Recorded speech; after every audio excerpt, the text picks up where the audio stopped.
ఇల్లు కట్టుకోవాలనుకునే వారికి లేదా ప్రస్తుతం నిర్మాణాలు చేస్తున్న వారికి ఇది చేదు వార్త. నొవామా సంస్థ విడుదల చేసిన నివేదిక ప్రకారం ఈ ఏప్రిల్ నెలలోనే సిమెంట్ రంగంలో డిమాండ్ భారీగా పెరగనుంది.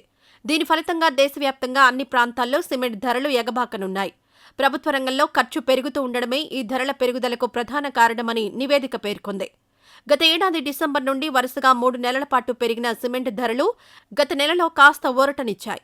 అయితే ఈ నెలలో దక్షిణ భారతదేశంలో సిమెంటు బస్తాకు దాదాపు 30 రూపాయల వరకు పెరిగే అవకాశం ఉందని నొవామా రిపోర్టు హెచ్చరించింది. కాబట్టి గృహ నిర్మాణదారులు ఈ ధరల పెరుగుదలను దృష్టిలో ఉంచుకొని తమ ప్రణాళికలు చేసుకోవడం మంచిది. ఈ వీడియో నచ్చితే లైక్ చేయండి. అలాగే మా ఛానల్ ని ఫస్ట్ టైం కనుక చూస్తున్నట్టయితే ఇప్పుడే సబ్స్క్రైబ్ చేసుకుని పక్కనే ఉన్న గంట సింబల్ ని యాక్టివేట్ చేసుకోండి. అప్పుడే మేము పెట్టే ప్రతి వీడియో మీకు నోటిఫికేషన్ గా వస్తుంది. అలాగే ఈ వీడియో పూర్తిగా చూసినందుకు ధన్యవాదాలు.